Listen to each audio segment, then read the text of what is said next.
Hey everyone, and we're back.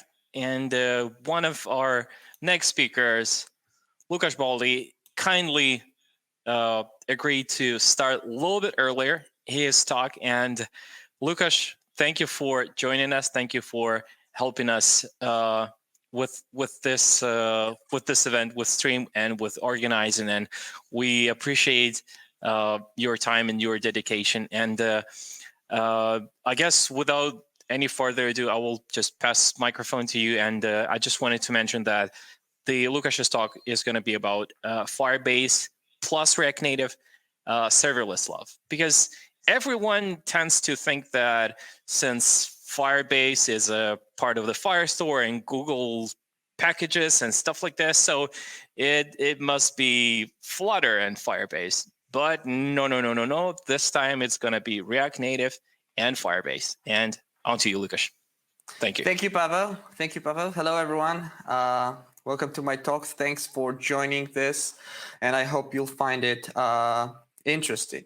My name is Lucas Baldi. I'm a software engineer with 10 plus years of experience, and starting from 2014, I'm working with hybrid mobile apps. Before I worked with Cordova mobile apps with a regular web view based apps.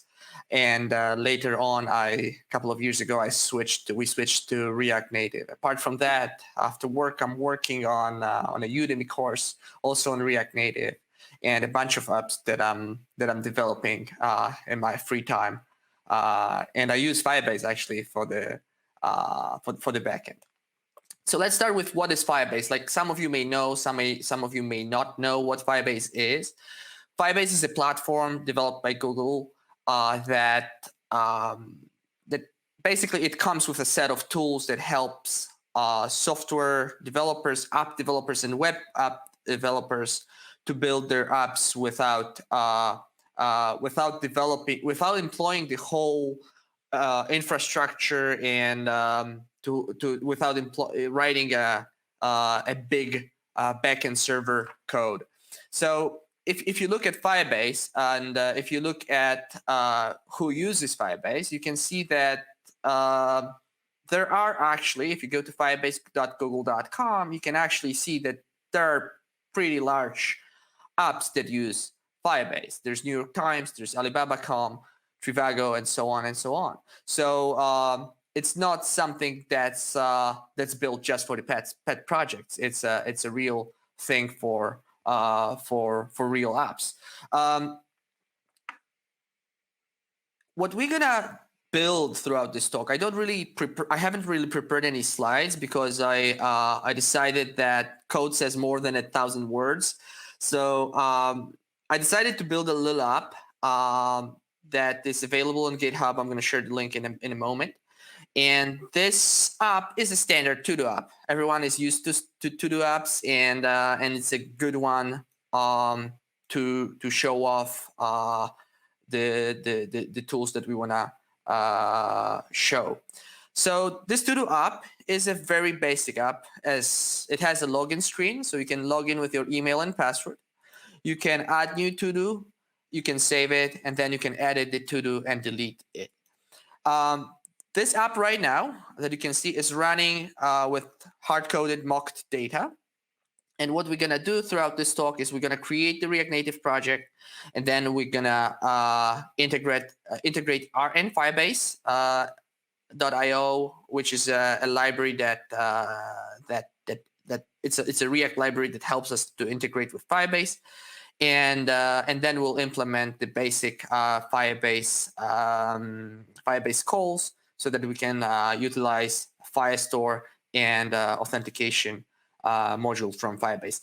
So let me just go to RN Firebase .io, because this is what I talked about, and this is what we're going to be using in our app. So basically, this is I'm not related to this library at all. I'm just a user, but I use it for my Firebase apps. As you can see, it's very well documented. It is pretty stable, and obviously it works for iOS and Android. Unfortunately, it cannot be used easily with Expo, but there is a documentation note about that on their website. It comes with modules with scope packages about AdMob, analytics, authentication, and so on and so forth. And these can be integrated as you need. So in our talk, we're going to use authentication module, and we're going to use Cloud Firestore module. So let's go back to our Firebase and let's go to the console. I'm already logged in with my user that I created specifically for this talk, and I want to create the app, right? So let me call it to do app, and yeah, we want to do that. Default account for Firebase, create project. So while it's creating the project, I'd like to tell you a little bit more about the code that I prepared up front, so nothing surprises us, and so that you know where things are coming from. So to save time during the talk, I already added the dependencies to the package.json. So I already installed them, and I already installed the pod files, so that we won't have to wait for the packages to be installed. So the package.json file in the project already has the main React Native Firebase dependency, which is the app dependency. And we also have the auth module and Firestore module. Also, the app comes with React navigation. It comes with Redux and React sagas. So this is a pretty, I guess it's a pretty common pattern in bigger apps. For to-do apps is probably for this to-do app is probably an overkill, but I wanted to show how that works in a bigger app, in a bigger setup. So as you can see, I have 3 views here. I have a login view, I have a home view, and I have a to-do form view. To-do form view serves the purpose of editing and creating a new to-do node. Login is just the login view, and home view is just the home view. What we're gonna do is we're gonna focus view by view. We'll start with the login view, then we'll go to home view, and then we'll work on the edit and delete functionalities in the to-do form view. So let's see if the project is created yet. Okay, it's already created. So we can go in and look a little bit at the Firebase console. So Firebase console has authentication section. On the left-hand side, you can see different sections. It's divided into develop, quality, analytics, and grow. I will not go through each of them. I'll just briefly scan through these, and then I'll talk a little bit more in detail about the ones that we're gonna be using. So the authentication section is where you can actually set up your authentication. I'm gonna click get started because we'll need it for later, and then we'll go back to that, and I'll talk more about it. Then we have the Cloud Firestore section, which is the database. There are 2 types of databases in Firestore and in Firebase, and let me change this to Europe West. And there are 2 types of databases in Firebase. One is the Cloud Firestore, which has a pretty powerful querying mechanisms, and it allows to.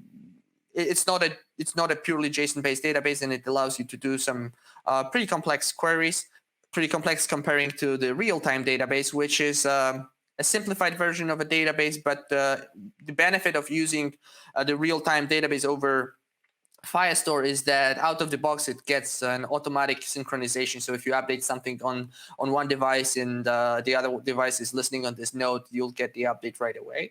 Then you have the storage, which is a standard storage bucket where you can simply upload your files. Then you have hosting. If you wanted to set up your website and host it on Firebase, you can do it, and the deployment is a one-liner through the Firebase CLI. Firebase functions help you execute any arbitrary code, in a sense that if something is not built into the SDK, or if you, for example, wanted to have a listener on a database node change, you could, and then execute some other function. You could execute some cron jobs, or you could as well do things like setting up a puppeteer that'll load a website and web scrap something from there, and then put it into the database, or even call an endpoint and put it into the database every now and then. So this is what the functions are for. Machine learning I'll have to be honest with you. I haven't used machine learning yet, but machine learning is something that allows you to employ the AI into your apps. There's a big engine behind that. I know that there are things like image recognition, image tagging, and stuff like that. On top of that, there is a quality section, which comes with Crashalytics, Test Lab, and app distribution and performance monitoring. Well, basically, these are monitoring tools that help you to monitor app crashes and retrieve logs, monitor the app performance, where the app is lagging, and stuff like that. The third section is analytics section. Well, analytics is just analytics, right? Well, just or even analytics. It's analytics that has a lot of similar to Google Analytics. Actually, it if you go to the dashboard, you could actually view it through Google Analytics as well. And then there's the growth section. The growth section is more of a marketing section. Probably the most known component of the growth section is the cloud messaging. Cloud messaging is the place where you actually send the push notifications from. Firebase is great for this purpose itself because it actually helps you send push notifications to iOS. So it removes the hassle for sending the iOS notifications. In the past, you had to use APNS to send your push notifications, use some other third-party vendor, or implement it yourself on the APNS, handle iOS tokens differently than Google tokens. Right now, you can handle everything through Firebase SDK and let Firebase handle the push notification sending. Then you can see the section where it talks about my plan, and my plan is a Spark plan, which is free. But if you need more quota or more CPU time or whatever, you can definitely upgrade it to something more useful. So authentication section is what we're going to focus on first. And as you can see, you can it tells me to set up the sign-in method. So the sign-in method, it comes out of the box with a set of different sign-in providers. It comes with an email and password provider, which is something we're going to use. So I'm going to enable it right now. And it also comes with different other providers like phone, as you can see, right? Like phone, Google, Microsoft login, GitHub login, all these things. On top of that, it has anonymous login that can be later upgraded to a registered player, which is a pretty common pattern. So it generates some sort of an ID, and then you can upgrade it to a real registered user. So I just enabled email and password, and I'll create a new user. As you can see, I had a hard-coded, let me reload this guy here.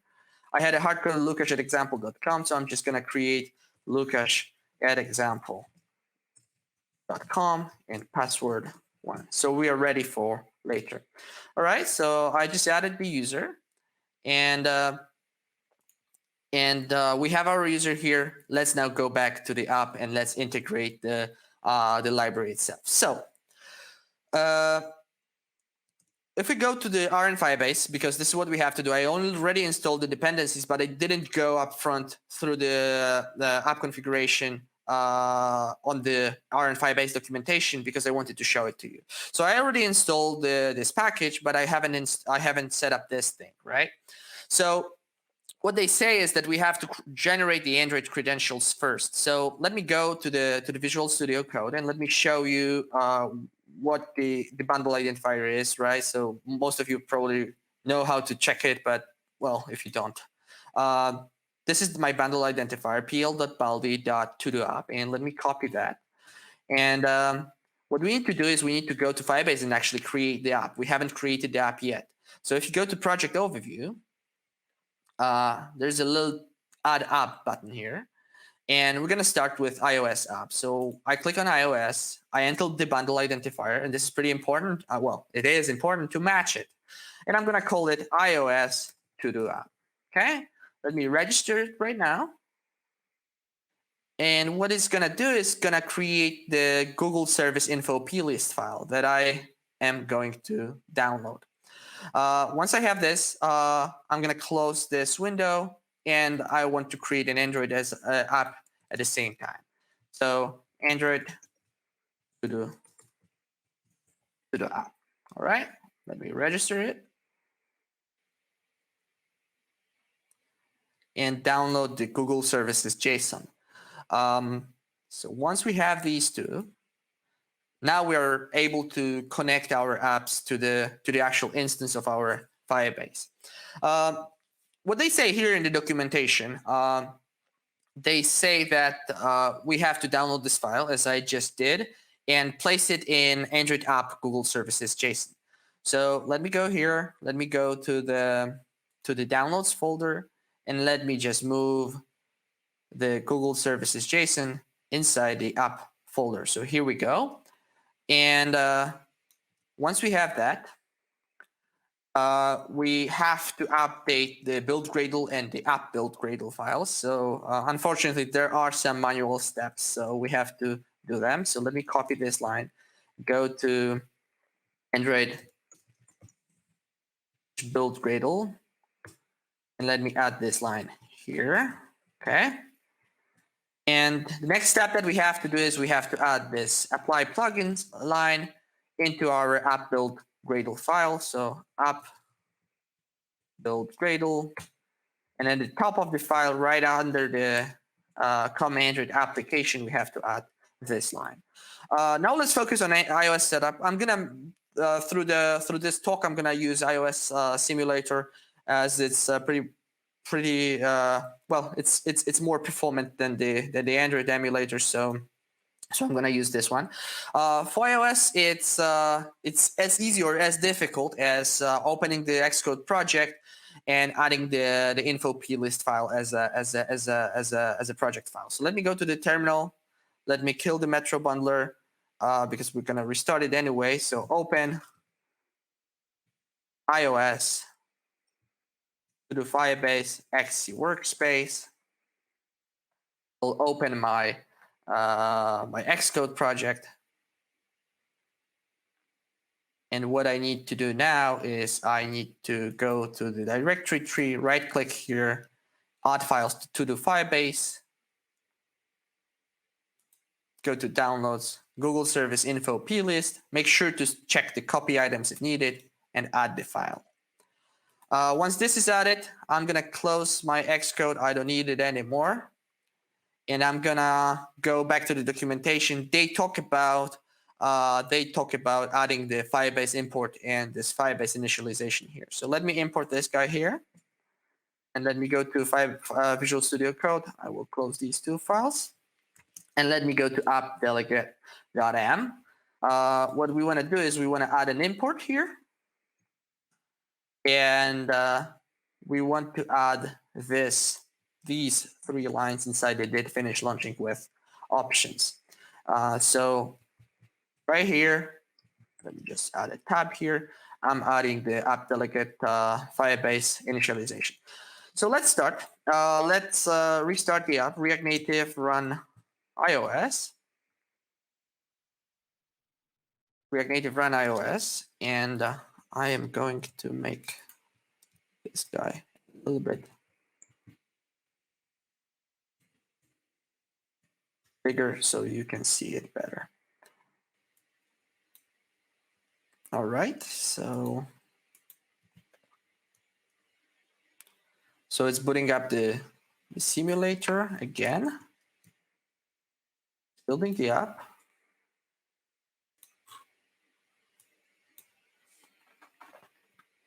So while it's building the app, let me go back to the React Native Firebase, and let's take a next step, and let's look at what we actually are gonna use as for our authentication. So we're gonna use the authentication module, and as I said, if we go here, it tells you to install the app, that it requires the app package that we already installed, but it will also tell you to install the auth package that I already have installed. I showed it to you, and I already did put install, so you should be good. Here there are details about that. I encourage, well, I encourage to read it if you need to, or once you actually start working on your React Native Firebase apps. But we don't necessarily need to do it right now. And the app has started, and let's try to see how we can actually integrate the authentication module into our login view. So let me go to our code, and let me start from the very beginning. So from the app.js entry file and from the login view. So the login view is going to be loaded as the first thing. And if I go inside the login view, we'll see that, let me just collapse this so it's bigger. The login view is a standard component. It has two state variables, as you can see, email and password. It uses the dispatcher from React Redux so that we can dispatch actions.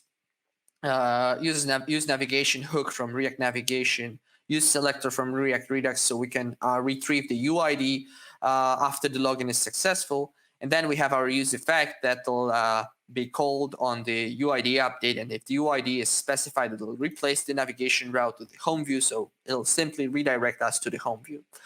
Then we have some JSX, which has some inline styling and inline text. I just didn't want to bother doing external I18N for this little project.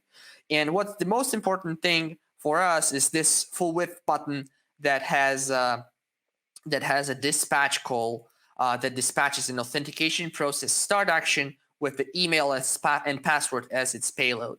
So the authentication process start comes obviously from our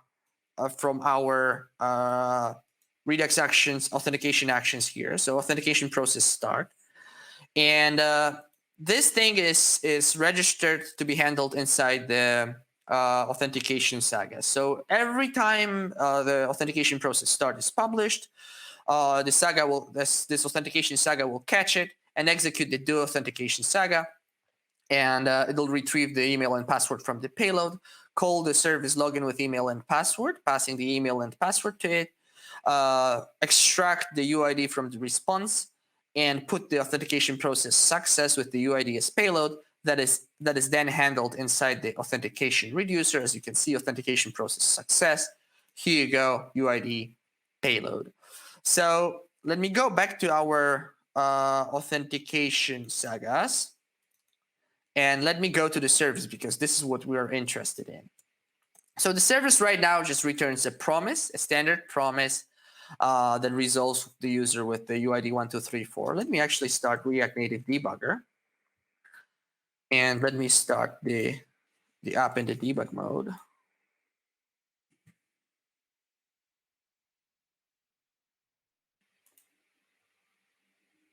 Okay.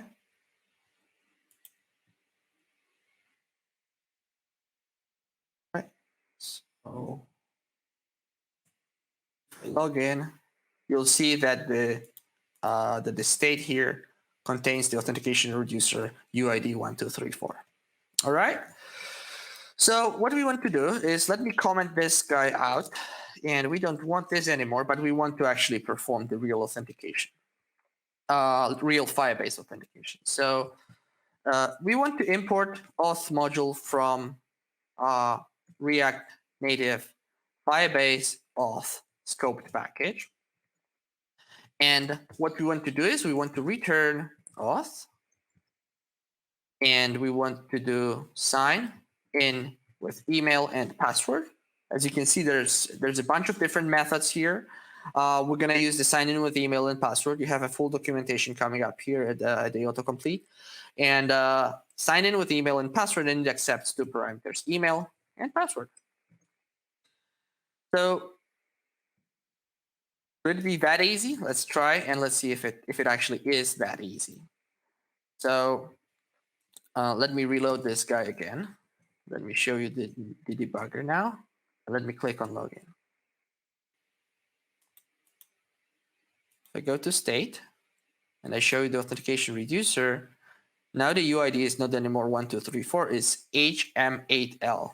Let's go to our Firebase console authentication section, and bam, here you go, HM8LVH. So this is the exact user that we were talking about, and this is how easy it was to integrate the sign in with email and password.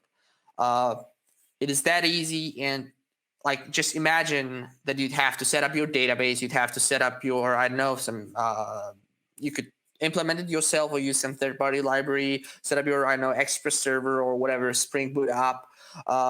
Just think about how much more hassle you'd have to go through to get the authentication. This is something you get out of the box for free with Firebase. So authentication sagas, integrated, easy, not a big deal. We have our authentication working pretty well. What happens next? It takes us to the second screen, which is the home screen. And on the home screen, we obviously want to display. We want to display our to-do list, right? So let me go to the code and show it to you. So if we go to our views and we go to our home view here, you can see that it's a standard functional component, uses the dispatch from the dispatcher navigation selector to retrieve the to-do reducer, to-dos from the to-do reducer, dispatches on mount, it dispatches the get process start to load all the to-dos, and then on clicking the add new button, it takes you to the to-do form, and on clicking on the particular to-do item, it takes you to the to-do form but passes the ID as part of the request, as part of the navigation request, I should say, right? So what we want to focus on first is to-do get process start. Let's see where it's registered. So to-do get process start, obviously it's coming from the to-do actions, right, from here, and to-do sagas that has to-do get process start. It takes every to-do get process start and execute the to get to-dos. To get to-dos is a little bit more complicated than the other one, but it's not that difficult. So it selects the UUID from the authentication reducer. So I wrote this little selector generator function here that is just selecting the UID from the authentication reducer. Once it has it, it calls the service method get user to-dos with the UI, passing the UID. Then it console logs it, and once it has it all, it performs the to-do get process success with the to-dos in it. As before, we want to go into the get user to-dos service and look at this little guy here. What we want it to do is we want it to retrieve a to-dos collection, then we'll iterate over it and return it as an array, because this is what we're expecting inside of our home view. As we're using a flat list is expecting an array, so we're going to use an array for that. If you go back to our console, we can go to Cloud Firestore. We already enabled it, and I'm going to start a collection to-dos here. And I'll add a first to-do. So the structure that I'm expecting is body my first to-do. And I need to add a UID, but I don't remember it. Do I have it still here or I don't? I still have it here, so I'm just going to copy this UID and paste it here.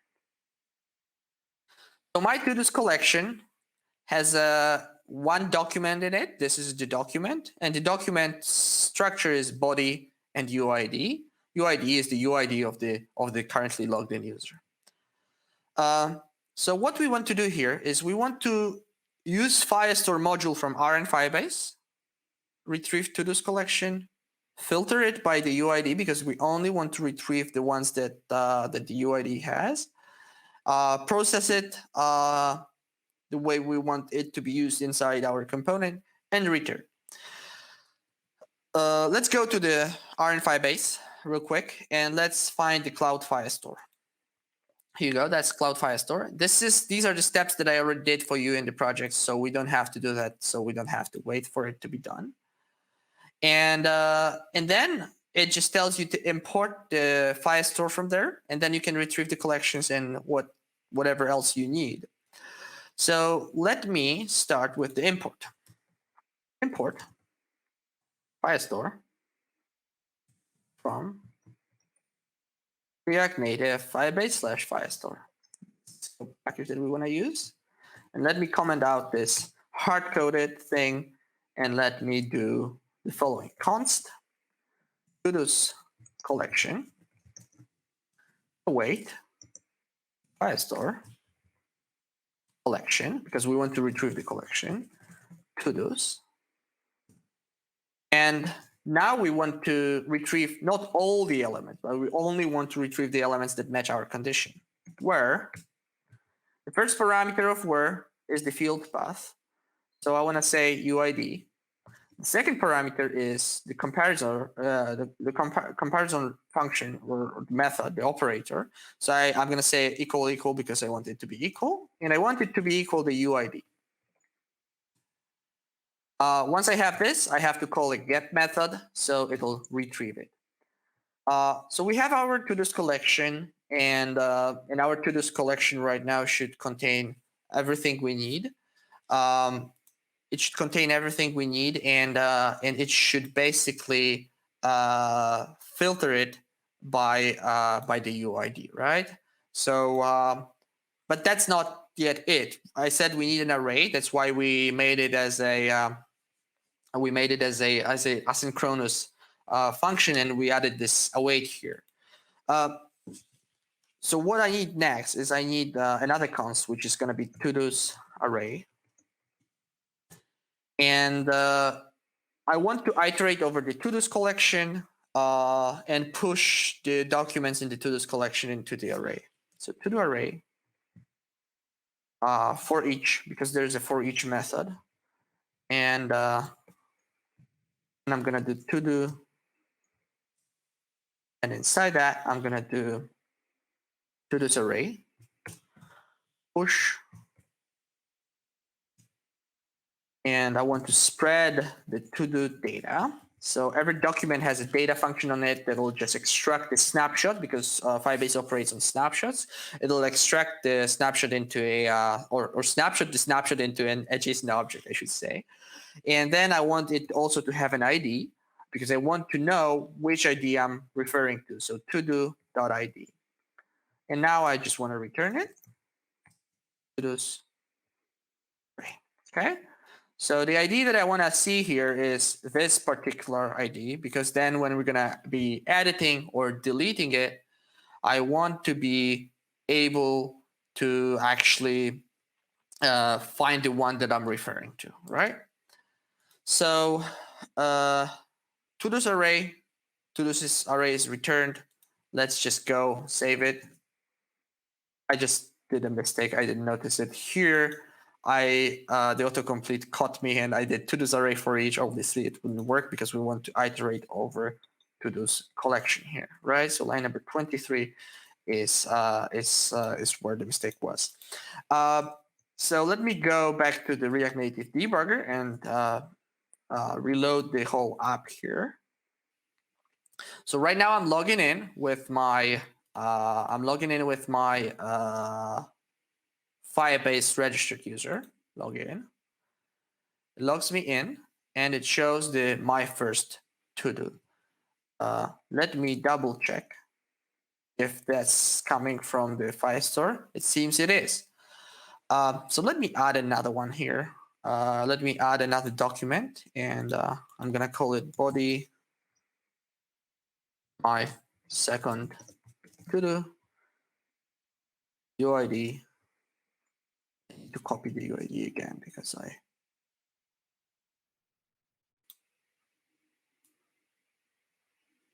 I haven't yet. So let me paste it here real quick. Let's see. All right, so right now we have two to-do messages. And if I go to React Native debugger, I reload this guy here, and I log in, you can see that we have two to-do messages here. That's great. If we look into our reducers here, you can see that the to-do reducer has two items right now. Each of them has an ID, a body, and the UID. Same goes here. We have an ID, body, and UID. And obviously, the way I implemented that is obviously it's up to you how you implement that in terms of iterating over it and stuff like that. I just did it this way so it's simple to understand and simple to follow while actually focusing more on the Firebase features than the implementation itself. So great. Functionally speaking, we have our retrieval. What we need to do next is we need to implement addition, right? We don't want to go to the backend to the admin panel and perform the actual creation of to-dos. That wouldn't make any sense, right? We want to be able to do it from inside the mobile app. So if we want to add a to-do message from inside the mobile app, let's go back to our home view and let's see how that works. So as I said, we have this big full width button here, which has add new section, and it simply takes you to the to-do form. To-do form is the last view that we have in our app. And as you can see here in the stack navigator, to-do form is a to-do form view. So to-do form view, again, a standard component, uses the navigation, uses the dispatchers, uses the route because we need to retrieve from React Navigation, we need to retrieve the ID. Selector, obviously, to retrieve the one that we want to add it and the view. And there is a little bit bigger use effect here that handles the header settings for the delete button and the title. Because this page serves two purposes. It serves to create purpose and the save purpose. So we have to be a little bit more. It has to be a little bit more complex to be generic. So then if we scroll down, we see that we have our state variable and we have our setter here. So we set the to-do with the ID in it and in the body and the UID. And then we have our full width button that is responsible for actually saving the to-do. What does it do? All it does, it calls the dispatch to save the process start, and it passes the body and the ID. If the ID is undefined, in case of the fact, like in case of a new to-do, when adding a new message, you can see that the ID param is going to be undefined because it's coming from route params and an optional ID parameter. So once it dispatches the action, it takes us back straight to the previous screen, which is the home view, and that's it. So let's go and see where to-do save process start is handled. Obviously, you guessed it, it's handled in to-do sagas, and we have to-do save process start. It calls the do save to-dos method, and it's a pretty simple method.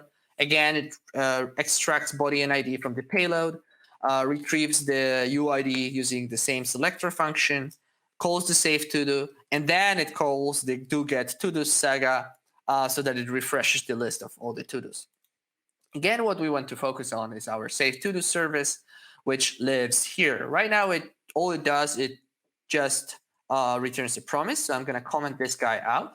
And I'm going to write our Firebase Firestore function calls to actually perform the insertion and then the edit. So return Firestore collection to-dos. Probably in the real world, you could extract the collection name to some constant. So if you wanted to change it later on, it'll be pretty easy. And well, we wanted to add something, right? So we just call an add method, and we want to our document to be structured as body and ID.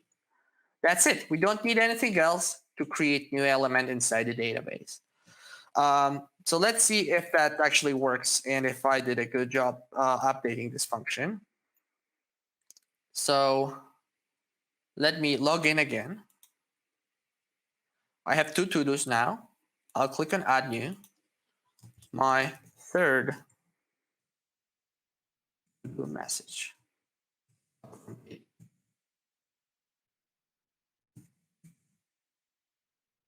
Okay, let me save it. Something went wrong,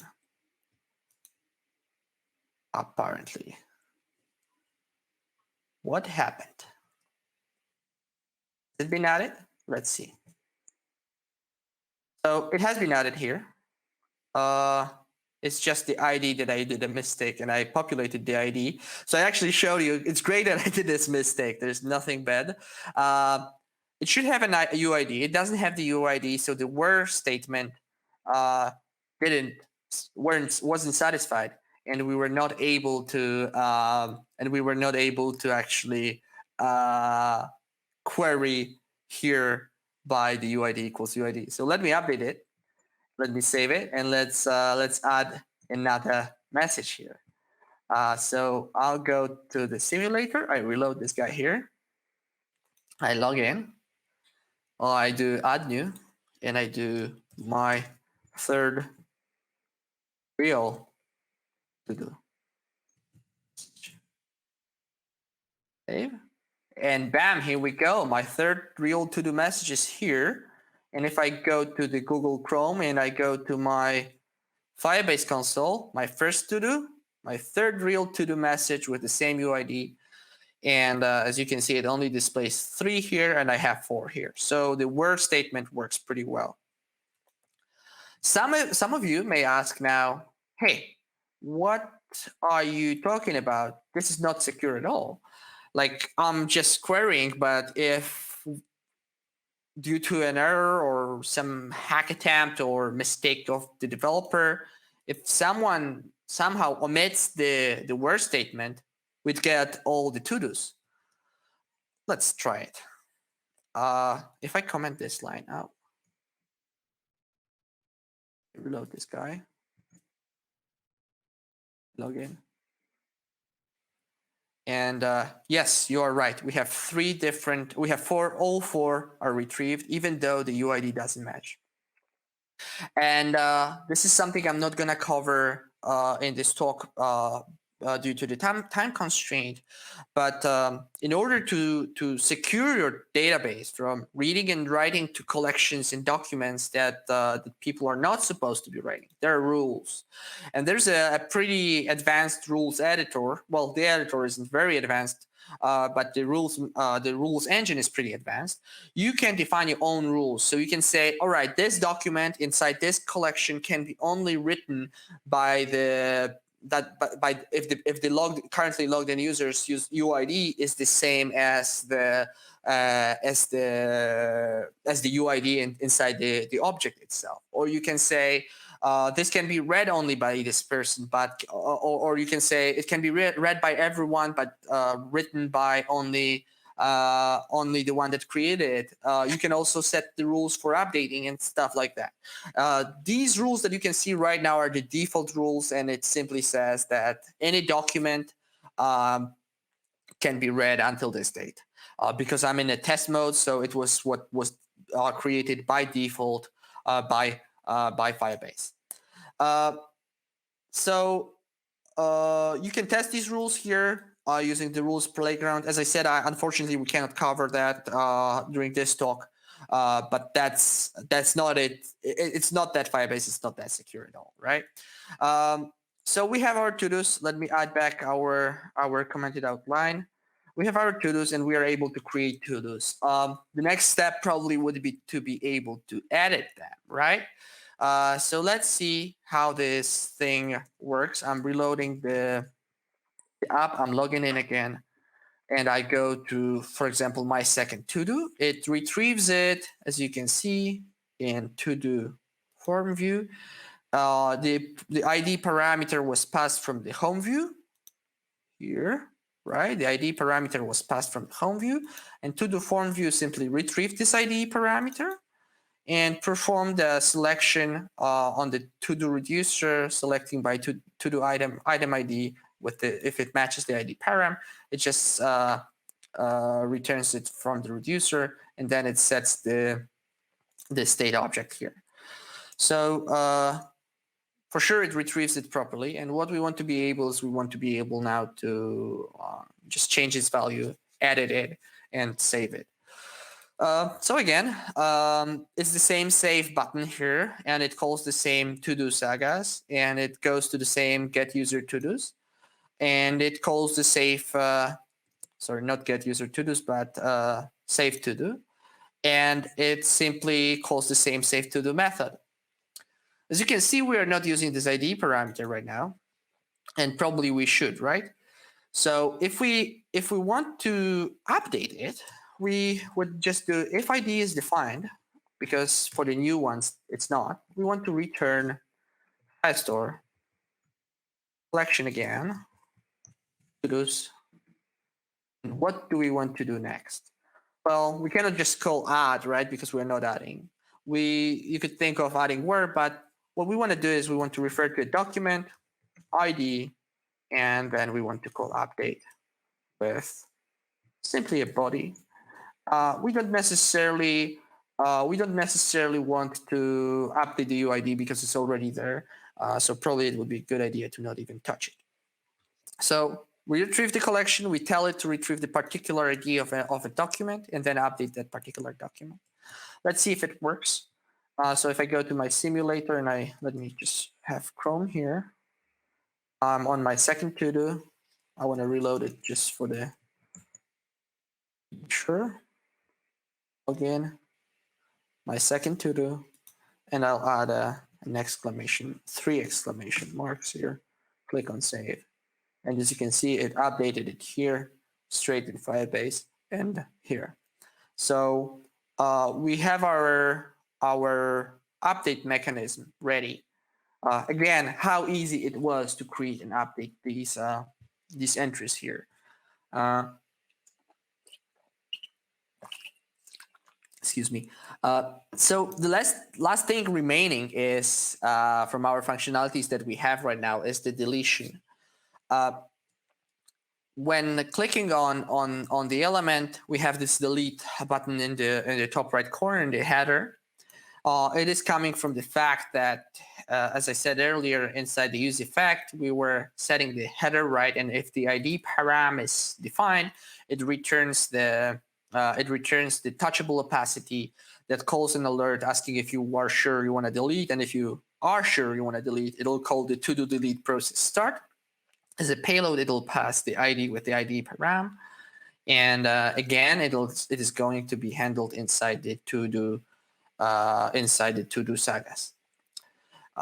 These to-do sagas are again handling the do delete. It's again taking every to-do delete process start, do delete to-do, and then do delete to-do extracts the ID from the payload, calls the delete to-do service, and then calls the do get to-do sagas just to refresh the whole thing.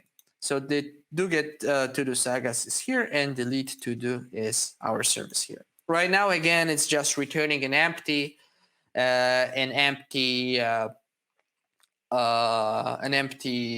promise and resolving it right away. So we will comment that out. And what we want to do now is we simply want to use the Firestore method to delete the element from the collection. So we want to return a Firestore, well, you guessed it, collection to-dos. And now we want to refer to a particular document. The document that we're referring to is the ID, obviously, that we got from the payload and from Saga. And now we're gonna call, a delete method, right? The delete method, and if I go back to my simulator, I reload this guy here. Sorry, I log in. My second to-do. I don't want the third to-do anymore. So I go here and I click on delete. Are you sure you want to delete this to-do node? Okay. Bam, it was deleted. If you look into the database, it just disappeared. And right now we have only 3, the one that I made a mistake about, and 2 others.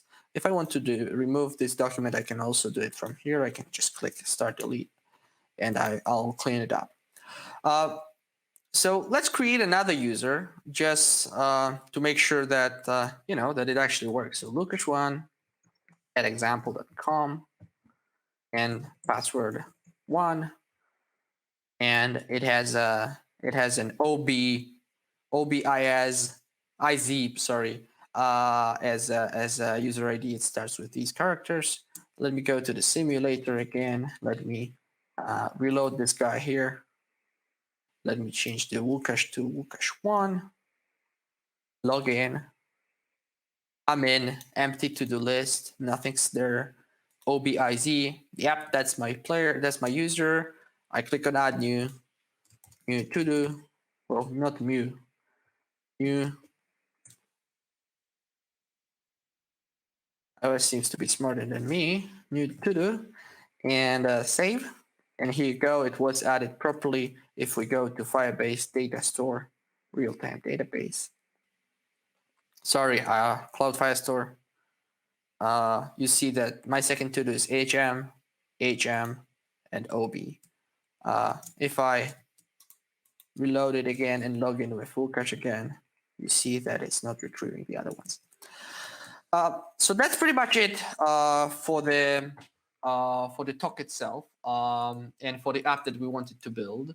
Obviously, as I said, React Native Firebase comes with a bunch of different features. Authentication and Firestore are just the basic ones that I wanted to talk about. Also, a very popular one is cloud messaging, as I said, but storage. All these things are very useful for those who use Firebase already. This is probably something they know. But for those who haven't used Firebase ever before, I hope that it encouraged you to use it. That's pretty much it. I thank you very much for your attention, and I pass the ball back to Pavel. Thank you, Lucas. Thank you very much. It was really nice, and it looks like the stars just came together to actually provide enough time for this amazing speech. And looks like that's exactly the amount of time that you needed for the speech itself. And if you don't mind, we will be waiting for you during our Q&A session, and it will start in 40 to 50 minutes, something like this. And yeah, I hope you will be able to join us once again today. Yep. Thank you very much. I would like to post a link to the GitHub. So sure. I do it in the main chat. I hope that it is visible for everyone. Please do. Right now. Okay, so I pasted it. I don't know if I have to paste it in the, all right. So thank you very much, and see you on the Q&A session. Yeah. Talk to you later. Bye-bye. Thank you. Thank you so Bye-bye. much.